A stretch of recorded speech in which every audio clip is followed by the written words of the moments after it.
صرف خدا ہی تمہارے دل کا بوجھ ہلکا کر سکتا ہے، اس لیے خاموش رہو، خاموشی میں آپ کی بھلائی ہے۔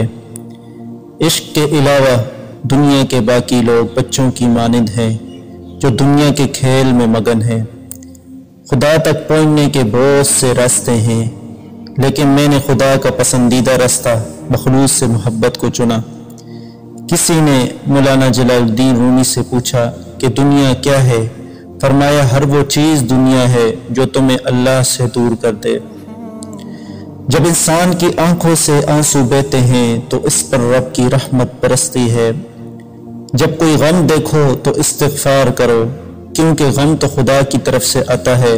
تم اپنے کام میں لگے رہو، یعنی استغفار کرتے رہو۔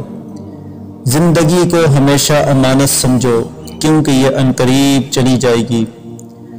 حقیقی سکون تمہیں اس وقت میسر ہوتا ہے جب آپ اللہ سے تنہائی میں لو لگاتے ہیں۔ کہتے ہیں کہ ہر وقت اپنا تن اور من صاف رکھو، کیا پتہ کب اپنے رب سے ملاقات ہو جائے۔ اللہ پر توکل صرف زبان سے ہی نہیں بلکہ دل سے ہونا چاہیے۔ جب اللہ تعالیٰ کسی کو رسوا کرنا چاہتا ہے تو اس کو پاک لوگوں پر لعن طعن کی طرف مائل کر دیتا ہے۔ اللہ تعالیٰ جب کسی فرد کی عیب پوشی کرنا چاہتا ہے تو اسے معیوب لوگوں کے عیب پر بھی بات نہ کرنے کی توفیق بخش دیتا ہے۔ جدائی کا ایک لمحہ بھی عاشق کے نزدیک 1 سال کے برابر ہے۔ احمق کی دوستی اور اس کی محبت سے دین اور دنیا دونوں کا ہی خون ہوتا ہے۔ جب بیمار کی قضا آتی ہے تو طبیب بھی بیوقوف ہو جاتا ہے۔ قرب خدا بندی کا حصول بقا میں مضمر ہے، لیکن بقا سے پہلے ہونا ضروری ہے۔ کتنے ہی متقی ہو جاؤ مگر نفس سے کبھی بے فکر نہ ہونا۔ کتا چاہے کتنا ہی تربیت یافتہ ہو جائے مگر اس کی گردن سے زنجیر الگ نہ کرو۔ رات کو سو جانے کے بعد قیدی قید خانے کی تکلیف سے اور بادشاہ اپنی سلطنت اور دولت کے احساس سے بے خبر ہو جائے۔ عدل کیا ہے؟ درختوں کو پانی دینا۔ ظلم کیا ہے؟ کانٹوں کی پرورش کرنا۔ خواہش کے سام کو ابتدا ہی میں مار دینا چاہیے۔ اگر دیر کرو گے تو یہ بڑھتے بڑھتے اژدہا بن جائے گا اور تمہارے قابو سے باہر ہو جائے گا۔ ہرس تجھ کو اندھا کر کے محروم کرتی ہے اور ابلیس تجھے ہرس میں مبتلا کر کے اپنی طرح سے مردود کر دیتا ہے۔ جس شخص کا مزاج فاسد اور طبیعت بیمار ہوتی ہے وہ کسی کی تندرستی پسند نہیں کرتا۔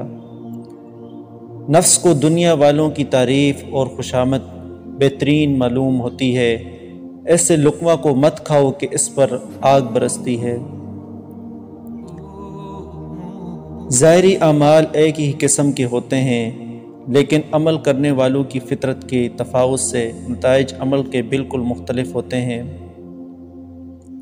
عالم کا کمال یہ ہے کہ وہ اپنے جہل سے واقف ہو۔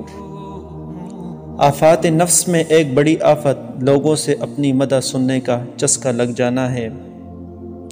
پاک بازوں اور حق شناسوں سے مشورہ کرنا مفید رہتا ہے۔